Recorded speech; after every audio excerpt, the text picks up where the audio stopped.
Nagsisimula ang pelikula habang si Ian ay nagmamaneho papunta sa isang liblib na gubat. Pagdating sa pasukan, tiningnan niya ang kanyang telepono na may ilang missed calls. Matagal nag-isip si Ian, ngunit sa huli, kinuha niya ang gamit at pumasok sa kagubatan lakad. Ayon sa kanya, narito siya para mag-isa at linisin ang kanyang isipan. Unti-unting naglalakad sa mabundok na gubat at paminsan-minsan tumitig sa mga bagay. Nalalaman namin na hindi regular na mountaineer si Ian dahil pagod na pagod siya sa loob ng unang 10 minuto. Bukod dito, nakasuot siya ng sweater at jeans, kakaibang pagpili para sa pagkakataon. Si Ian ay walang dalang medyas na pangproteksyon, kaya ngayon ang kanyang mga paa ay puno ng masakit na pantal. Gayunpaman, nagpapatuloy siya at nagpapatuloy sa kanyang paglalakbay. Sa pag-abot ng kaunti pa, nakikita ni Ian ang magkaibigang hiker sa kalayuan, para silang nagpipicture at masayang-masaya. Eto, nakakagulat, nagpaparamdam ng labis na pagkabahala. Nagpasya siyang maghintay hanggang sa wala na sila. Nalaman namin si Ian ay isang nasa loob na tao na ayaw sa kasamaan ng iba. Kapag siya ay napapagod sa paghihintay, kumukuha siya ng ibang ruta at tumatakas bago siya nila makita. Kapag nakita nila ako, sisigaw ako. Matapos ng ilang sandali, nagpasya si Ian na kumain, ngunit biglang nagulat siya sa kapwa niyang manlalakbay na si Nikki. Mukhang napakausyoso nitong lalaking ito at binumbahin niya si Ian ng maraming tanong. Huli sobrang nerbiyoso para sagutin, ngunit si Nikki ay walang tigil. Paul, patuloy siyang nagkukwento ng di kababagay at bumabasag ng mga umay na biro. Sa huli nag-aalok siya na magtampisaw sila hanggang sa talon.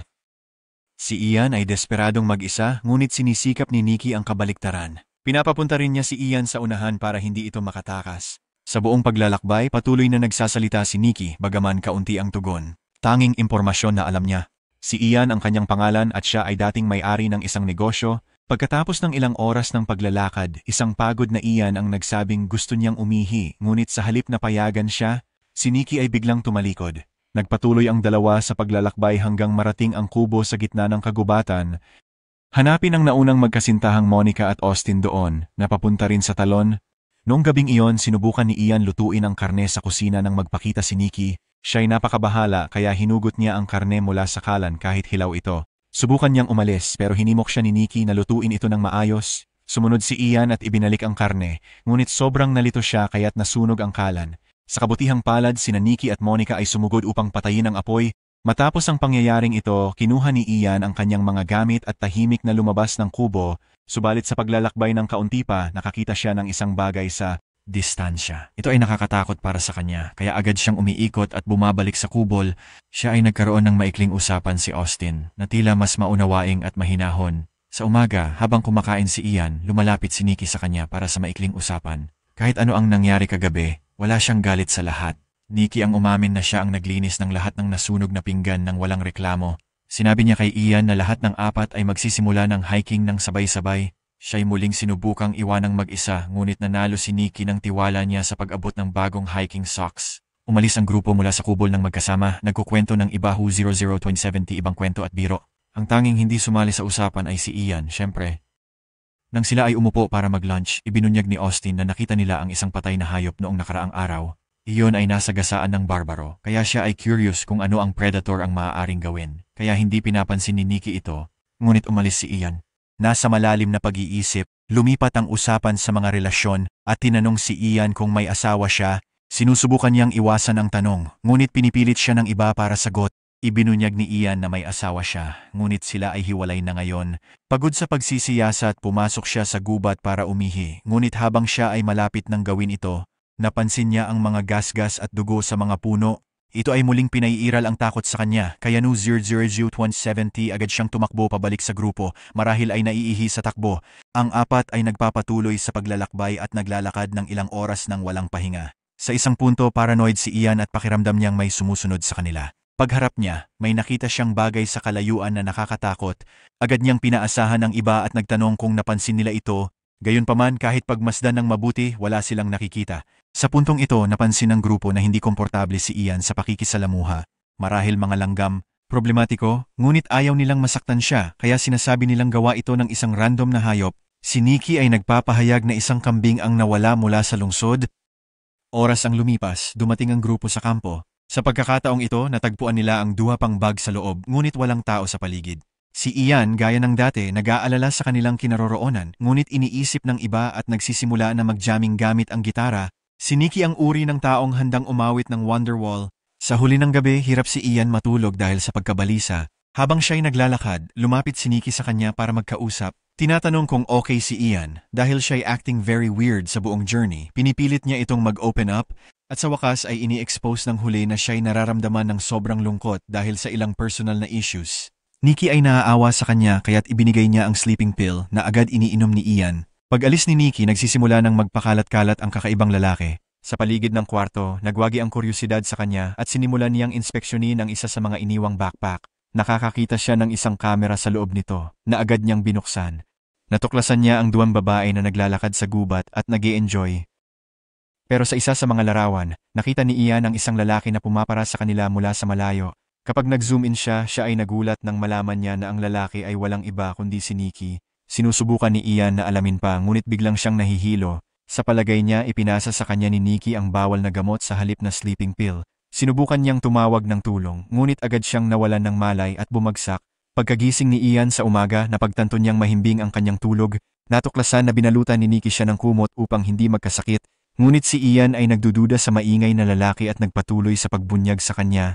Kinuha niya ang kamera at pinatunayan na sinusundan ni Nikki ang dalawang babae, Austin at Monica. Hiniling na makita ang larawan pero naubusan ng baterya ang kamera. Gayunpaman, sinisisi ni Ian si Nikki sa pagsulsul sa mga babae sa isang tahimik na lugar at pagpatay sa kanila. Sinabi rin niya na siya ay dinaganan kagabi habang papalapit sa pagtuklas ng katotohanan. Sa pagkarinig ng lahat ng ito, hindi niya sinubok ipagtanggol ang sarili.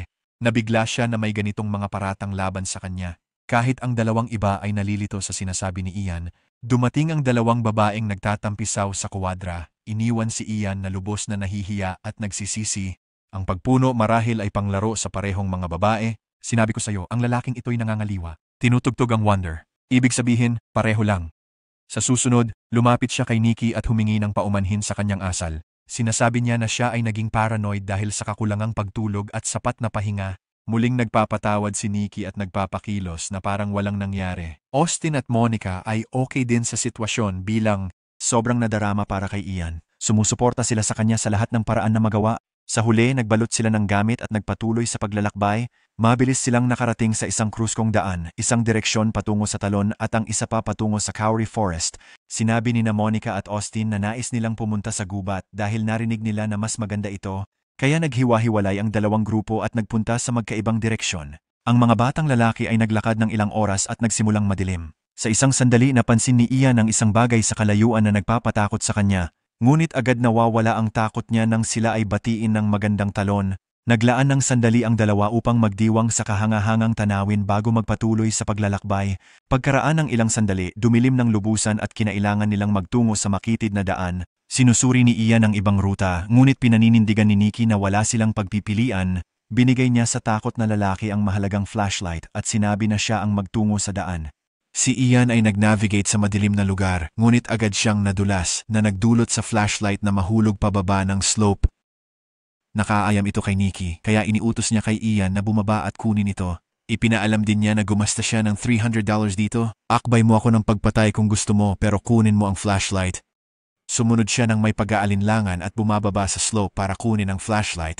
Ngunit sa sandaling iyon napansin niya ang isang madilim na anino na nakatayo sa tabi niya. Nagpanik siya, lumayo roon habang sumisigaw ng malakas. Narinig ni Monica at Austin ang kanyang mga sigaw at dali-daling pumunta sa kanya. Nikki din ay dumating at sila U0027Y tumingin pababa upang hanapin ang pumapangasa. Gayunpaman, hindi nila na muli nakikita ang anuman. Pagdating sa kaba, sina Nikki, Austin at Monica ay nagkaroon ng seryosong usapan.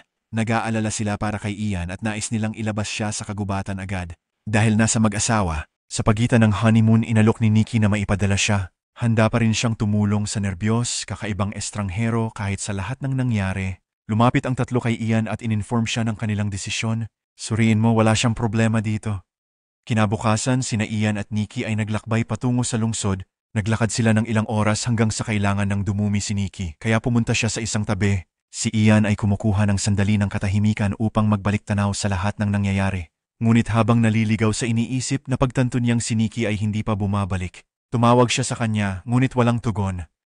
Si Ian unti-unting lumapit sa direksyon kung saan pumunta ang kanyang kaibigan at agad siyang nakarating sa isang nakapanlulumong tanawin na nagpanginig sa kanyang kalooban. Sa susunod na eksena, tumakbo si Ian sa mag-asawa at sinabing pinatay niya si Nikki. Takot na takot siya sa kagipitan kaya hindi niya maipaliwanag ang buong sitwasyon. Dahil dito ang magkasintahan naniniwala na si Ian ang pumatay kay Nikki, kaya hinihiling nila sa kanya na umalis. Ayon din si Austin ng kutsilyo at binabantaan siya na umalis.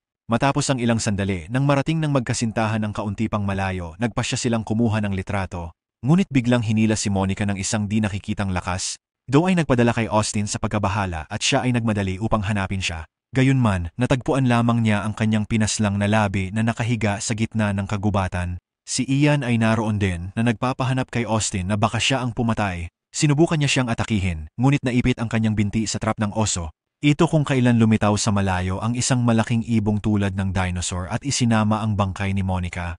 Nabigla ang mga batang lalaki sa kanilang nasaksihan. Nang malaman ni Ian na hindi ligtas dito, agad niyang iniligtas si Austin mula sa patibong at dinala sa kabin. Sila'y naglalagay ng preno sa lahat ng pinto at naghahanda sa pagdating ng halimaw. Totoo sa kanilang assumption ang dinosaur, ipinakita ang ibon na pumasok sa pinto. Agad nitong tinutusok si Austin sa mukha gamit ang parang tabak na tuka at pumatay sa kanya. Ang ibon ay sumunod kay Ian, ngunit tila magaling na mandirigma ang ating bayani. Hinigit niya ang leeg nito at ibinagsak sa lupa. Saka siya ay sikipin ang ibon ng husto hanggang sa ito'y tuluyan ng huminto sa paghinga. Pagsikat ng araw, naglakad si Ian na bugbog at galos sa kagubatan. Papalapit sa paradahan kung saan nakapark ang kotse, napansin niya ang katawan ng babaeng nakabitin sa puno. Pagkatapos, sa karagdagang pagtuklas, natagpuan niya ang grupo ng mga itlog ng dinosaurs, nagpapahiwatig na mayroong higit pang mga nilalang. Si Ian na natatakot ay lumayo, ngunit biglang inatake ng isang malaking lalaki. Sumusugat sa kanyang binti at tumutusok sa hita. Swerte niya, nakatakas siya sa pagtanggal ng jeans at patuloy siyang tumatakbo hanggang sa kalsada. Natapos ang pelikula habang siya ay humihinto ng isang sasakyan at desperadong sinasabi ng, "Tulungan niyo ako."